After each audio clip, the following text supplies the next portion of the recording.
Vale a pena ver de novo o produtor rural sem caixa? Vamos pensar nisso? Eu trago o conteúdo para você, tem os cursos, tem produtos para você, mas esse conteúdo é sem custo. Venha comigo e vamos refletir se vale a pena ver de novo o produtor rural sem caixa. Essa é a reflexão de agora, para hoje.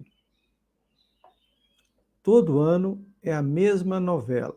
O senhor João vende a soja que não plantou ainda para financiar os custos e pagar as dívidas da safra passada. Quando vê que os recursos são insuficientes, recorre à CPR para completar a necessidade de caixa. Será que vale a pena ver de novo? Essa é uma novela que se repete. Veja, ele vai vender a soja que não plantou, ou seja, ele precisa de recursos para adubos e todos os custos da soja que vai plantar. Porém, ele não tem só isso, ele tem também as dívidas que contraiu na safra passada. Às vezes uma colheitadeira caríssima que ele comprou, aí tem as prestações. Então sempre ele vai ter alguma coisa do passado e alguma coisa do futuro. E o que ele faz? Vamos pensar juntos o que ele faz. Primeiro, vamos refletir sobre a agricultura brasileira, que sofreu profundas modificações nos últimos anos devido à abertura econômica e financeira, à desregulamentação dos mercados e à formação de blocos econômicos mundiais.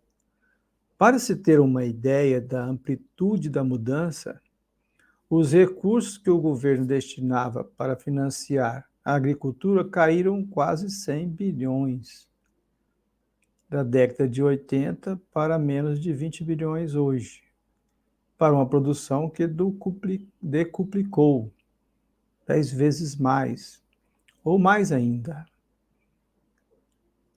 O senhor João, assim como a maioria dos produtores brasileiros, prefere negociar um pacote com as grandes empresas processadoras, que, por sua vez, oferecem um leque de serviços aos produtores. Procedimento esse que se ampliou sensivelmente nos últimos anos. Bom, nós temos duas questões. Uma mudança que houve, que antigamente era praticamente tudo financiado por recursos governamentais. E isso foi mudando, a estrutura foi mudando, as grandes operadoras desse mercado, as trade, vieram trazendo recursos, oferecendo adubo, oferecendo insumos.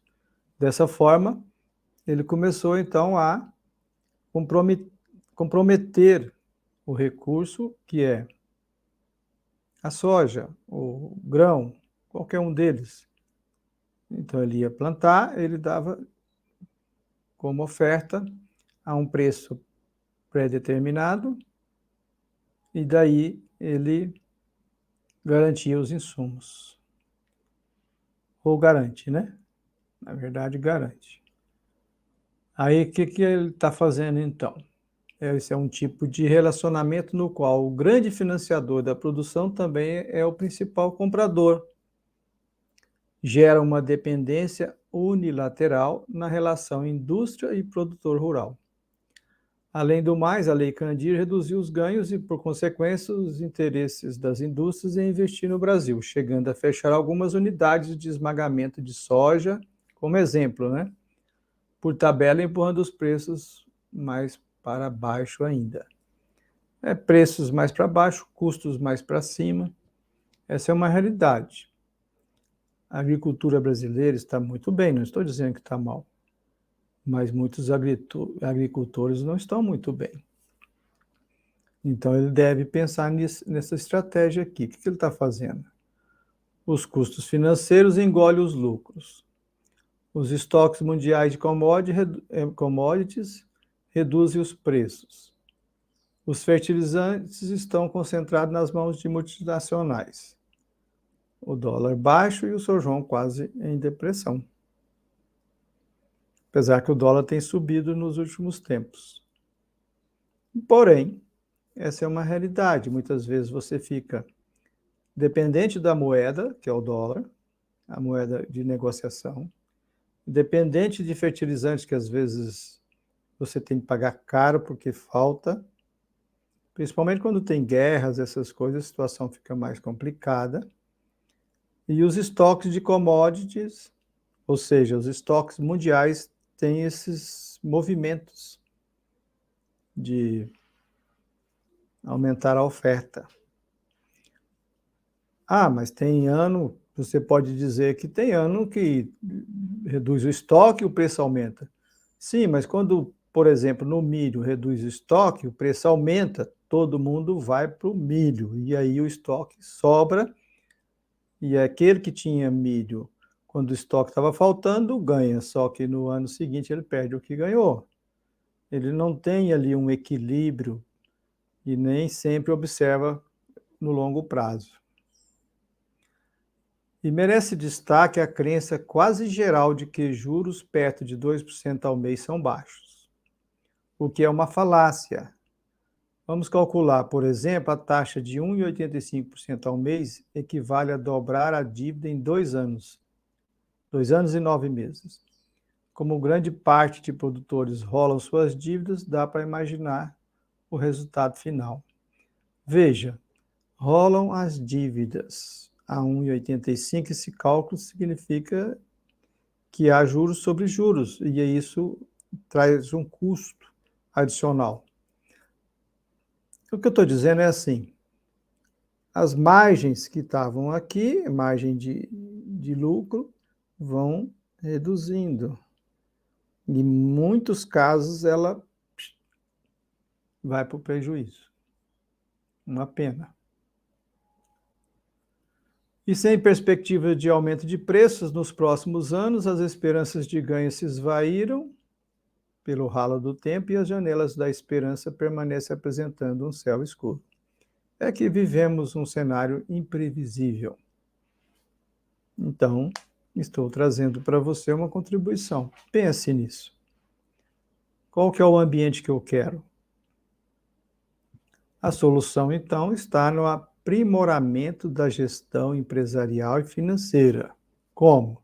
O seu João precisa se preparar para realizar um orçamento, cálculo de previsões, que lhe permita conhecer os custos totais e a receita de toda a safra plantada. Custos, receita. Quanto que vai gerar? Ah, é difícil? Sim, mas também é difícil jogar no imprevisível sem um mínimo de previsão. E depois deverá garantir o valor da receita e os lucros. Ele precisa saber exatamente por quanto vai vender e quanto vai lucrar. O que significa isso? Isso é um hábito de outros países. Ele vende já no preço, no mercado futuro, ele vende.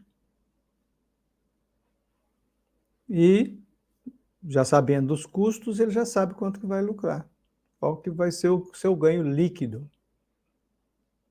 Mas como que isso funciona? E se depois o preço aumentar muito? Ele deixa de ganhar. Mas e se o preço baixar muito? Ele deixa de perder. Então ele fica entre não querer perder e não querer perder o lucro, não tem como. O lucro a mais, né? Especular. Não querer perder, porque o preço pode baixar muito e ninguém quer. Porém, se o preço aumentar muito, ele também não quer perder. Como precificar antes de plantar? A partir do equilíbrio. É o equilíbrio. Você saber quanto que você vai ganhar já é um grande negócio. Se você calcular isso em 10 anos, ganhando sempre, a média é maior do que a especulação. Entendeu? A média, vou repetir, a média é maior que a especulação. 10 anos, você ganhando uma média, é mais do que perder num ano, ganhar no outro, perder no outro. Esse é o segredo. Para garantir o valor da venda, deverá recorrer ao mercado futuro, como fazem os produtores norte-americanos. Poderá continuar negociando com a multinacional, garantindo seus fertilizantes e o fluxo de caixa, mas garantindo também os lucros. Simples assim. Evitar cair na armadilha de querer ser especulador. Você não é especulador, você é plantador de grãos, você é agricultor. Não importa vender a soja no mercado futuro para garantir os lucros e correr o risco de vê-la subir muito de preço e deixar de ganhar. Isso é para especuladores. O que importa é garantir os lucros e se capitalizar ao longo dos anos. Agora, se quiser ganhar na especulação, isso é possível, mas aí é outro negócio. É mercado de capitais e não de produção agrícola. Como assim?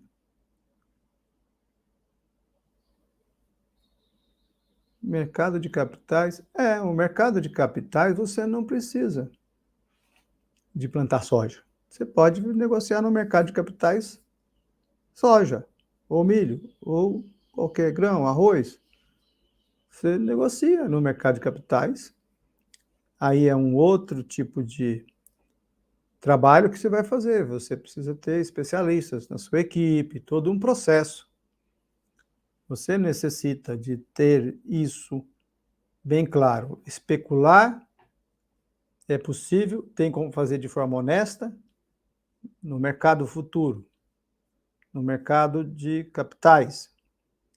Tem como ter uma equipe muito boa contigo e você não precisa plantar um pé de grão. Mas se você é produtor e quer produzir, quer gerar trabalho, emprego direto, então separe. São coisas distintas e faça o que deve ser feito. Pense nisso, mas pense agora.